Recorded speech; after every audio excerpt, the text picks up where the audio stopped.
దశావతారాలు. మనకి పురాణాల్లో మన విష్ణువు తాలూకా అవతారాలు ఎన్నిటి గురించో మనకు వివరణ ఉంది. వాటిలో ముఖ్యమైనటువంటివి మొత్తం 21 అవతారాలు ఉన్నాయని మనకి పురాణాలు చెప్తున్నాయి.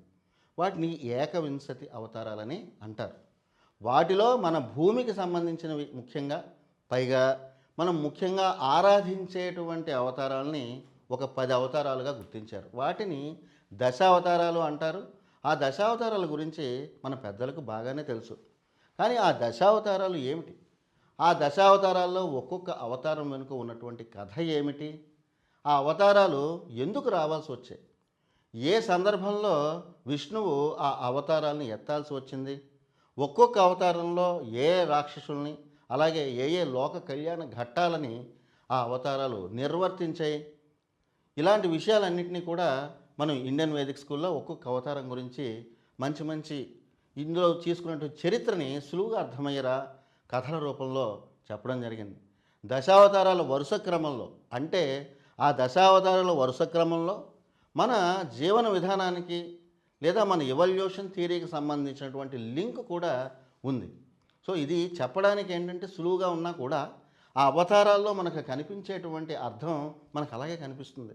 ఉదాహరణకి మత్స్యావతారం నీటిలో, అలాగే కూర్మావతారం నీటిలోనూ బయట, ఆ తర్వాత వరాహావతారం పూర్తిగా బయట, ఆ తర్వాత నరసింహావతారం సగం మనిషి సగం జంతువు, ఆ తర్వాత వామనావతారం మొదట తొట్టతొలి మానవుడి అవతారంగా, ఆ తర్వాత పరశురామ అవతారం, ఆ తర్వాత రామావతారం, ఆ తర్వాత బలరామకృష్ణులు అనేటువంటి 2 అవతారాలు, చివరగా సృష్టి ముగింపు సమయంలో సృష్టిని మళ్ళీ పునఃసృష్టి చేయడానికి ఉపయోగించేటువంటి కల్కి అవతారం. ఇలా 10 అవతారాల గురించి మనం వింటూ ఉంటాం.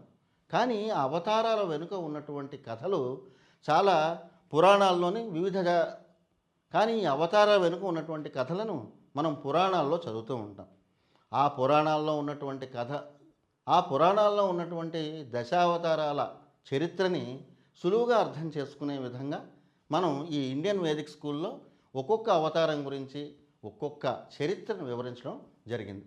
చిన్నపిల్లలకు కూడా అర్థమయ్యేలాగా కథల రూపంలో ఈ దశావతారాల వర్ణనను, వాళ్ళ చరిత్రను వివరించడం అనేది జరిగింది. ఈ కోర్సులు కనుక, ఈ దశావతారాలు అనేటువంటి కోర్సుని మీరు నేర్చుకోవాలనుకుంటే www.indianvedschool.com వెబ్సైట్లోకి వచ్చి ఈ కోర్సులో ఎన్రోల్ కావచ్చు. వీటితో పాటు మరెన్నో కోర్సులు indianvedschool.com వెబ్సైట్లో అందుబాటులో ఉన్నాయి. వాటిలో కూడా ఎన్రోల్ అయ్యి మీరు నేర్చుకోవచ్చు. అలాగే గూగుల్ ప్లే స్టోర్లో, యాప్ స్టోర్లో ఇండియన్ వేదిక్ స్కూల్ యాప్ అవైలబుల్లో ఉంది. ఆ యాప్ని డౌన్లోడ్ చేసుకొని ఈ కోర్సుల్లో ఎన్రోల్ అయ్యి మీరు నేర్చుకోవచ్చు. Thank you very much.